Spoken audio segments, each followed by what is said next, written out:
Fun little video for you guys today. I'm gonna be replacing that light with a nice flat pot light. A lot of us have building lights or existing junction boxes. Do you guys know what a junction box is? First off, make sure you turn off your power. But you know when you take down a light and there's a box up in the ceiling? Well, I'm gonna use that existing junction box in the ceiling and connect this nice flush mount pot light. This is called a halo. We're gonna make sure our power is off. We're gonna test it. We're gonna pull that light down, install their bracket, and it all clicks together.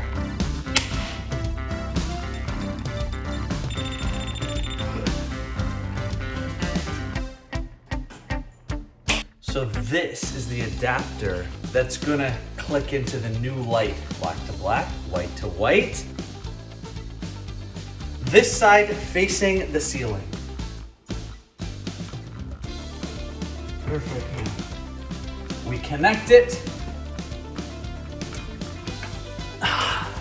That's it. We can decide what color temp we want the light. There's more of a blue, daylight. Look at that, beautiful. Great, done and done.